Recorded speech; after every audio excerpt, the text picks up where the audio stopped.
Viral po ngayon mga guys ang isang lalaki na paulit-ulit na nagpaputok ng baril noong January 1, 2026 sa pagsalubong sa bagong taon.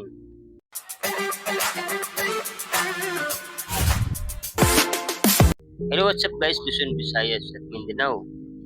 Magandang araw po. Welcome po ulit kayo sa aking channel at Happy New Year sa inyong lahat.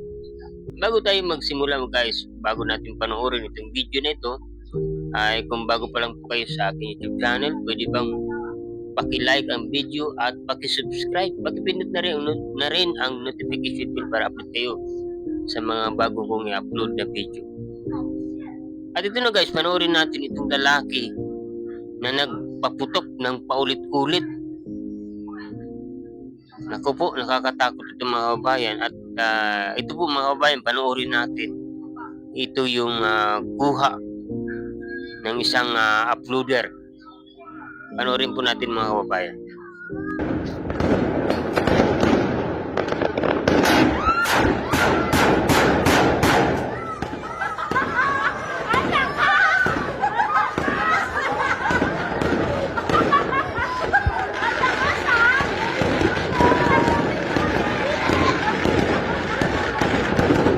So yun guys, napanood natin yung nangyari talaga. At ang sabi po nga po ng balita na ito daw po ay nangyari doon sa Italy. Isang overseas Filipino worker ang nagpaputok. Pero ang sabi naman ng balita, ito yung mga kuro-kuro, isa daw pong pulis sa Pilipinas. Isang grupo, mga kababayan. O sabi, criminal investigation. At marami pang mga sinasabi dito mga kababayan. At ngayon, hindi natin talaga alam ito ba ay nangyari ba dito sa Pilipinas o sa labas ng ating bansa. Kasi nga po mga kababayan, alam naman natin dito sa Pilipinas, kapag ka magpaputok ka, lalo na itong bagong taon, ay talagang may kaakibat ito na parusa.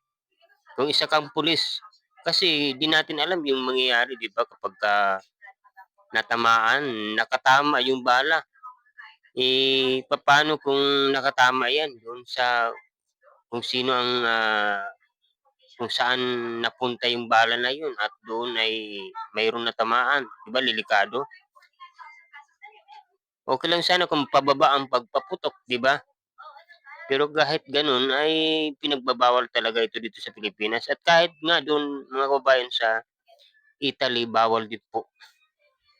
Kaya viral po ito ngayon. Kaya iniimbestigahan kung dito ba ito sa Pilipinas nangyari o doon sa talaga sa Italy. Dahil kung sa Italy, mayroon din itong kaakibat na parusa. Kriminal din ito at kung dito din ito sa Pilipinas, kung ito pa ay pulis nga po ang nagpaputok ay talagang mapaparusahan ito at hindi lang mapaparusahan kundi baka matanggal ito sa serbisyo. Ano po ba ang masasabi ninyo dito mga kababayan? Ilagay nyo lang po sa comment section dahil hindi po maganda. Sabi nga ng iba parang nakabatak itong nagpaputok.